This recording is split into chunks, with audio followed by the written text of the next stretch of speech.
In 2010, the Board of Trustees asked the technology department for a technology vision for the school, and we went away. We quickly determined that a technology vision should not be focused on the technology, but rather focused on the learning and the ways that technology can be used to enhance that learning. We looked at the school, what the school was doing well, including initiatives in diversity, multiculturalism, and differentiated instruction, and in ethical literacy. We also looked at what other schools were doing, so we went around the country so we could learn from them. A couple things we learned was that when students are given access, 24/7 access to reflectively engage their curriculum, they actually took advantage of that extra access and that extra time to stay engaged in improving their learning. We are beginning our unit on customary measurement today. In order to measure something to the nearest inch, like this pencil, I might use a tool like a ruler. We also learned that improving student-to-student communication was just as important as improving student-to-teacher communication. I don't think any of this is right at all. I mean, I don't even think that... So we came back and we formed what we call Vision 2015. Broadly, Vision 2015 calls for 24/7 access to reflectively engaged curriculum, to expand learning outside the four walls of the classroom, and to teach students to better use the tools they already use today. What if I had a circle up here, and I had this area here, and I said, I'm going to rotate that around the x-axis? What would you get? The first thing we did is we hired faculty to begin really engaging with that vision and those ideals, and to bring them into their classroom. And so we needed to know what that vision looked like in first grade, or in middle school science, or in upper school English. We've seen some amazing successes, some amazing effect from these teachers and their engagement. The 1960s to the present. The reason why they say 90 years is because they're talking about when Ireland actually got split into two countries. You know, the freedom fighters seem to... Very often in here we tend to do, I don't like to think of it as flipping the classroom, I like to think of it almost as spiraling the classroom, because we like to rotate through different ways of teaching and learning. So sometimes it is a flipped classroom where I'm giving the students content or a video at night and then they're actually practicing it during class. But sometimes, like today, they actually had homework just to read an article, and now they're working through to make sure they pulled out the important pieces of information that I want them to comprehend from that article in small groups. So in their small groups, they have a series of questions that they're answering, working together using two different resources. One, the article that they read for homework, and also actually a mural that I gave to them as well. So something I like to do in here really often is have the students work in small groups to kind of teach each other. Or sometimes, like we do today, we're just going to kind of dialogue about it and discuss it. And I find that they're more confident with the material if they've not only read it themselves, but they've had to explain it to somebody else, whether it's in their small group, whether it's to the whole class during a discussion, or whether it's one-on-one to me via Edmodo, or when I'm just kind of walking around the classroom. So we're seeing some nice effect coming out of our mobile learning program. Teachers are reporting increased classroom engagement among the students. They're seeing confidence from students teaching each other, and students are better able to learn in ways that match their learning style. They have more resources available to them at any moment, and so they can pull from those resources the way that best works for them.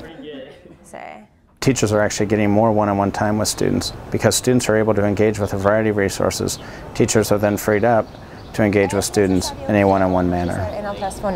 ¿Qué tal? Tienes dos opciones aquí. Tú puedes decir, it's necessary. I took an activity that I've done before on paper, and I had them use their iPads for it just because it's a little bit more dynamic. So we're practicing the subjunctive mood.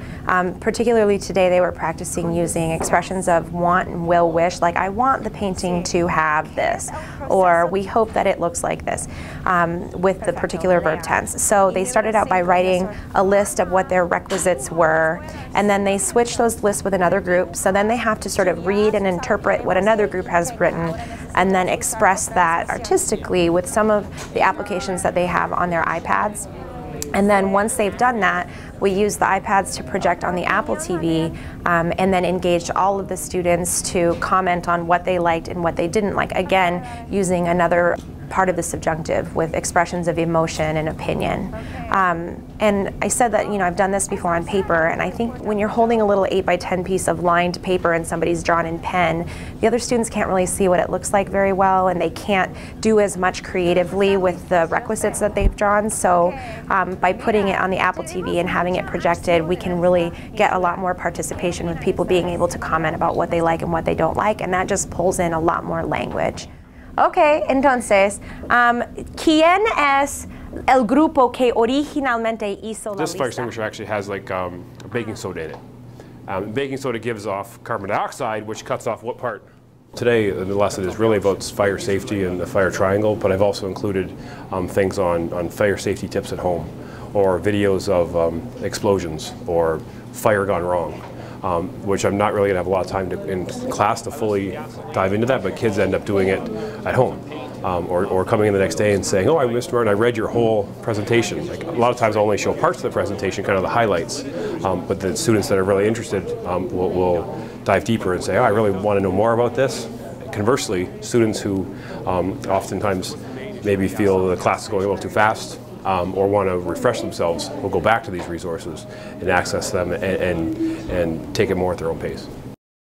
Today's students, I did a little bit of a keynote presentation, and the kids are taking notes and notability with that, as well as accessing some of the enrichment sheets on Moodle, and then accessing the actual keynote and extra resources through their iBook.